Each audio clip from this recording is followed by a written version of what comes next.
Hello, কেমন আছো বন্ধুরা? আশা করি তোমরা সবাই ভালো আছো। আমি প্রথমবার সেই শীতে কেক বানিয়েছিলাম।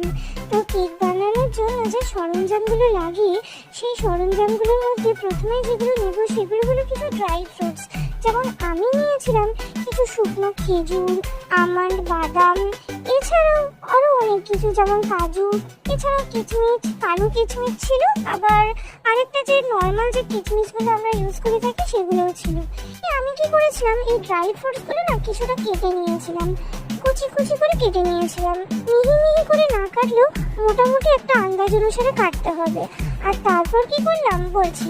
তারপর ভালো করে একটা মিক্সচার তৈরি করব। ময়দা দিয়েছিলাম, আমি না ডিম ছাড়াই এই কেকটা বানিয়েছিলাম, ঠিক আছে। এছাড়াও পাউডার সুগার ছিল, ভ্যানিলা এসেন্স ছিল, পাউডার সুগার, ময়দা, দুধ যা যা নিয়েছিলাম সবটা পরিমাপ মতো নেওয়ার পর মিশ্রণগুলোকে কিন্তু ভালো করে আমি মিশিয়ে নিয়েছিলাম। আর তারপরে প্রথমে আমার একটা জিনিস মিস গেছে, সেটা বলা হয়ে ওঠেনি। সেটা হলো আমি কিন্তু একটা অরেঞ্জ জুসের মধ্যে ভালো করে কিছু কিচমিচ, কালো কিচমিচ, টুটি ফুটি এগুলো ভালো করে মিশ্রণ করে রেখেছিলাম। আর যে ড্রাই ফ্রুটসগুলো কেটেছিলাম সেগুলোও কিন্তু এই জুসের মধ্যে রেখে দিয়েছিলাম। আমি 2-3 ঘন্টা ভিজিয়ে রেখেছিলাম, আপনারা চাইলে ওভারনাইটও রাখতে পারেন।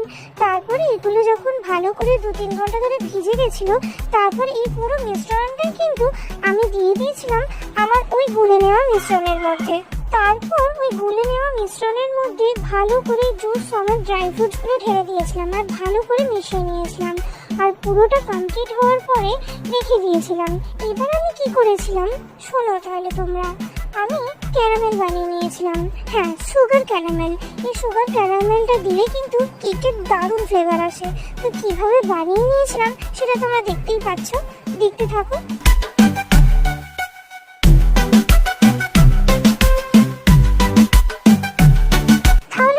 দেখতেই পেলে ব্যাপারটা কি হলো। আচ্ছা, আমি ছোট্ট করে একটু বলে দিচ্ছি কিভাবে বানালাম এই ক্যারামেলটা। বানালাম এইভাবেই যে প্রথমে না এই যে তোমরা তাওয়াটা দেখছো এটাকে ভালোভাবে 2-3 মিনিট গরম হতে দেবো। আর তারপরে এর মধ্যে কিছুটা চিনি দিয়ে দেবো।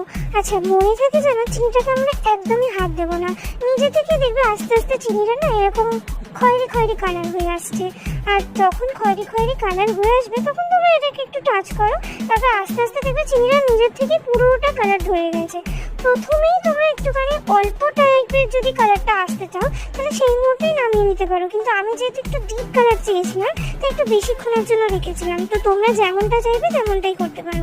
যে ক্যারামেলটা আমি তৈরি করেছিলাম আমার গুলে রাখা মিশ্রণটার মধ্যে ঢেলে দিয়েছিলাম আর ভালো করে মিশিয়ে নিয়েছিলাম। আচ্ছা, এই ছাড়াও কিন্তু আমি দুটো জিনিস অ্যাড করেছিলাম।